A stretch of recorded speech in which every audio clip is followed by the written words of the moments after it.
நம்ம இன்னைக்கு என்ன வீடியோ பார்க்க போகிறோமானா, வீட்டு தோட்டத்தில் நறுமண செடிகள் அல்லது வாசமுள்ள செடிகள், வாசனை நிறைந்த செடிகள். நமக்கு வீடும் மணக்கும், நம்ம வீடு இருக்கிற இடமும் மணக்கும். அது என்னென்ன செடின்னு பார்க்கலாமா? ஃபஸ்ட்டு 10 செடி இருக்குமா. அதாவது நறுமண செடிகள் வீட்டு தோட்டத்தில் வளர்ப்பது சால சிறந்தது, மிகவும் எளிதாக வளரக்கூடியது 10 இருக்குது. என்னான்னு பார்க்கலாம். ஃபஸ்ட்டு தேவர்களின் மலரான பாரிஜாத மலரை சொல்லுவோம், சரிங்களா? ரெண்டாவது குண்டுமல்லி வெரைட்டி, அடுக்கு குண்டுமல்லி, ராமர் பானம் மல்லி, ஒத்த மல்லி, இருவாச்சி மல்லி, 5 ஆயிடுச்சா. அடுத்து 6 சந்தன முல்லை,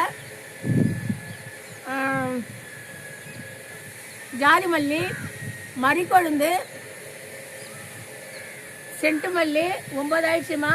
இன்னும் 1 வந்து வாசம் உள்ள மலர்கள். ரொம்ப வரும்போது சொல்கிறோமா, 10 மல்லி இருக்குது மாடி தோட்டத்தில் வளர்க்குறதுல. இந்த 10 செடிகளில் என்கிட்ட 8, 9 இருக்குமா. மறிக்கொழுந்து 115 வாங்கி வச்சேன், வரலை. இப்போ வந்து இந்த மழையிலையும் கிளைமேட்டு பாருங்கள்.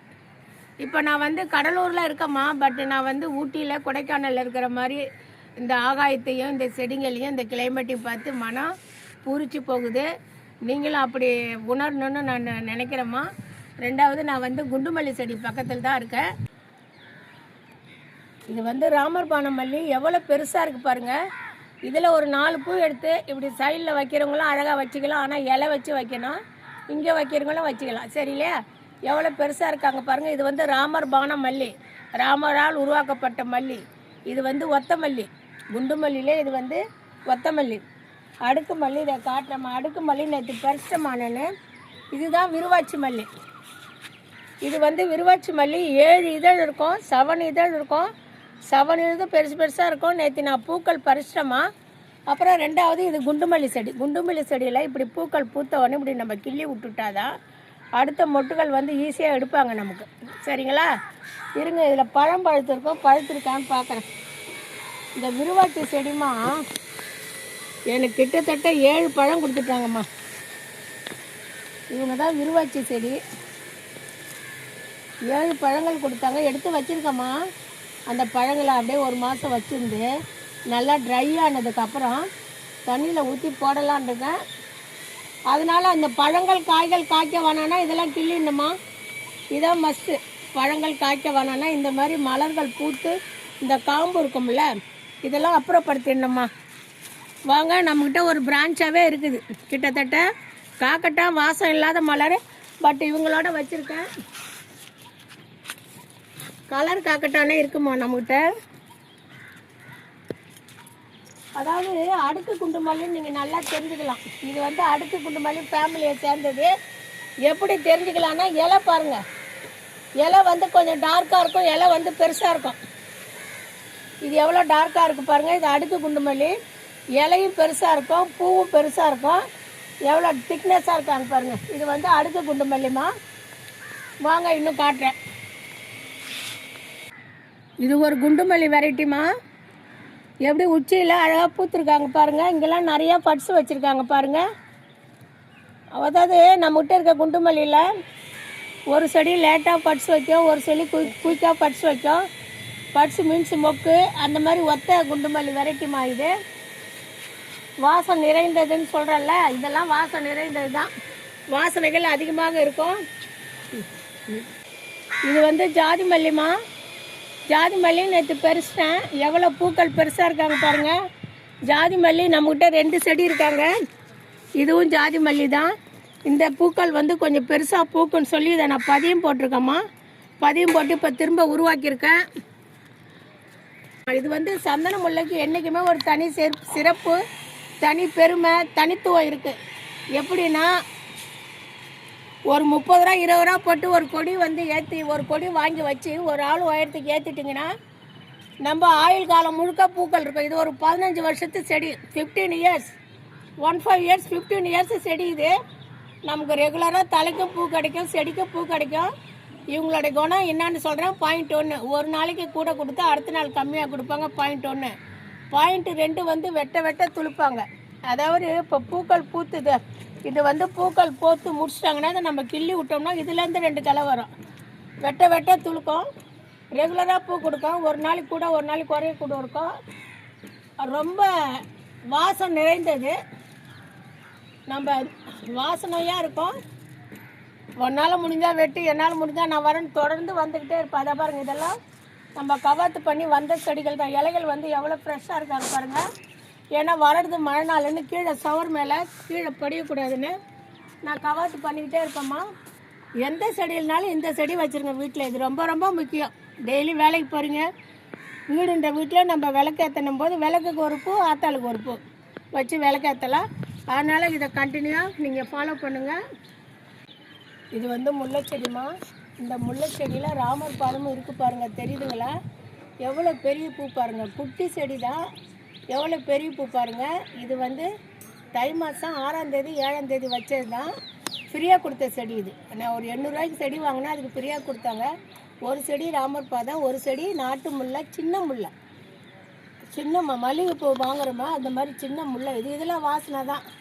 எவ்வளோ சூப்பராக இருக்குது பாருங்கள். இந்த மாதிரிலாம் சும்மா நீங்கள் பாத்திரம்லாம் வாங்க தேவையில்லாமல் ஒரு பெயிண்ட் வாலி, ஒரு நம்ம பாத்ரூம் யூஸ் பண்ணுற பக்கெட்டு, ஒரு ட்ரம்மு, எதுலையாவது 2 செடி வைக்கலாம். இப்போ கல்யாணத்துக்கு போகிறீங்க, செடி கொடுக்குறீங்க, எதில் வைப்பீங்க? இந்த மாதிரி நம்ம தொட்டியே வாங்க தேவையில்ல, அந்த மாதிரி வச்சு பயன்படுத்தலாம். வாசமுள்ள மலர்கள் இதெல்லாம் வீட்டில் இருக்குன்னா. இது வந்து அடுக்கு குண்டு மல்லிமா. கீழே பாருங்கள் எவ்வளோ பெரிய தர்மக்கோல் பாருங்கள். இதில் இன்னும் ஒரு செடி இருந்ததுமா, போயிட்டு வரேன்னு போயிடுச்சு. இதுக்கு ஒரு வரலாறு இருக்குமா. இது என்கிட்ட ஒரு 10 இயர்ஸாக இருக்குது. லாஸ்ட் இயர் வந்து இவங்க பூக்கவே இல்லை, மலரே எடுக்கலை லாஸ்ட் இயர். நான் என்ன பண்ணேன், அந்த தொட்டி மண்ணாமா பாதி அளவு என்னால் அள்ள முடிஞ்ச அளவுக்கு தொட்டி மண்ணை நான் அள்ளிட்டேம்மா. அள்ளிட்டு தொழு உரம், கம்போஸ்ட் உரம், தோட்ட மண்கள் போட்டு இப்போ இதை 5வது முறை பூ கொடுத்துருக்கா. இந்த சீசனில் 5 டைம்ஸ் கொடுத்துட்டா. இதுக்கப்புறம் எல்லாத்தையும் பூத்ததெல்லாம் கட் பண்ணி வச்சுருக்கேன். எப்படி வராங்கன்னு பார்த்து மொக்கு வச்சா விட்டுடுவோம்மா. மொக்கு இல்லைன்னா அந்த மழையிலே திரும்ப ஒரு கவாத்து பண்ணிவிடுவேன். அதாவது பூக்கள் நிறையா வேணும், செடிகள் ஆரோக்கியமாக வளரணுன்னா வருஷத்துக்கு 2 தடவை கவாத்து பண்ணலாம். கவாத்து மீன்ஸ் கட் பண்ணி விட்றது. கட் பண்ணி விட்றது வந்து வேறுலேருந்து 2 அடிக்கு மேலே தான் கட் பண்ணணும். இங்கே கிளைகள் இருக்காங்களா, இங்கே தான் கட் பண்ணணும். இந்த பக்கம் தான் இப்படி மேலே கட் பண்ணணும். கீழே கட் பண்ணிங்கன்னா உங்களுக்கு துளிர் வர இதாக இருக்கும். எப்போ கட் பண்ணணும்னா தை மாதம் ஜனவரியில் கட் பண்ணலாம். அடுத்து ஆகஸ்ட்டில் கட் பண்ணிங்கன்னா உங்களுக்கு வந்து மழை செடிகள் சீக்கிரம் வளர வாய்ப்பு. ஜனவரினா பனிக்காலம், மார்கழி பனிக்காலம், செடிகள் வர வாய்ப்பு. அந்த பனிக்காலம் மழை காலங்கள்லாம் வந்து கூலிங் இருக்கும், செம்ம நல்ல வெயில், கோடை வெயில் தாக்காததுனால வந்து செடிகள் வந்து நிறைய துளிர் வர ஆரம்பிச்சிருவாங்க.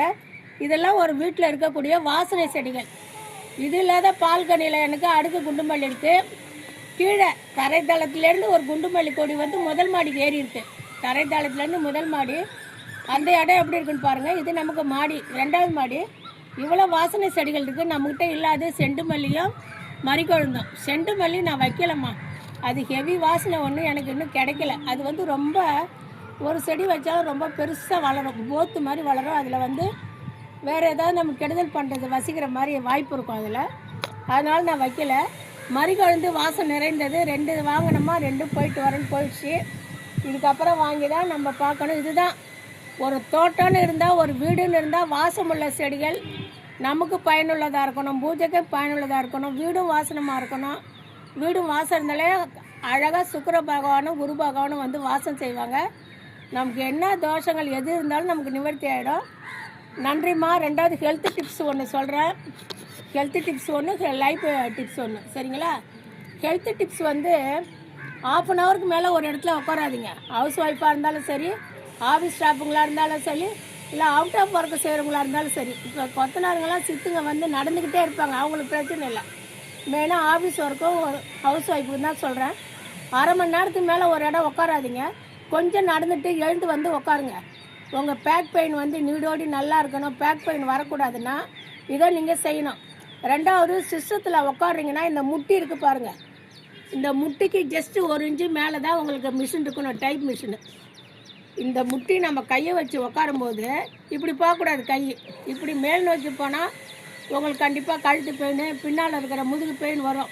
இந்த முட்டிக்கு கீழே இருக்கிற மாதிரி கொஞ்சம் ஒரு இன்ச்சு இருக்கிற மாதிரி வச்சிங்கன்னா உங்களுக்கு பேக் பெயின் வர்றதை அவாய்ட் பண்ணலாம். அதுக்கு தகுந்த மாதிரி நீங்கள் ஒரு ரைட்டிங் பேட் வச்சிங்க, அதில் கீபோர்டு வச்சிங்க, கீபோர்டு வச்சு டைப் பண்ணுங்கள். நீங்கள் ஏன் போய் டேபிள் கிட்டே போய் உட்காந்துக்கிறீங்க? டேபிளுக்கும் நீங்கள் உட்காந்துருக்கிற சேருக்கும் 1 அடி கேப் இருக்கணும். 1 அடி கேப் வந்து ரைட்டிங் பேடை வச்சு அழகாக டைப் பண்ணுங்கள். உங்களுக்கு பேக் பெயினோ கழுத்து வலியும் வர வாய்ப்பில்லை.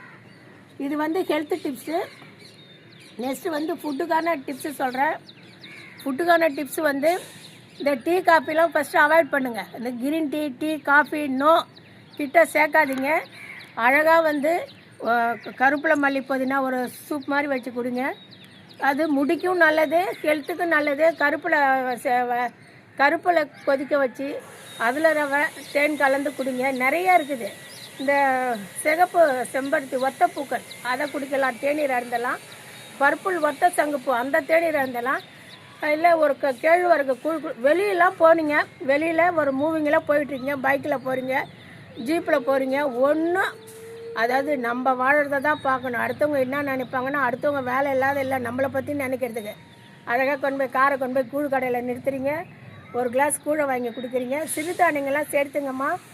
இது வரைக்கும் போதுமா? ரொம்ப நன்றி, வாழ்த்துக்கள்.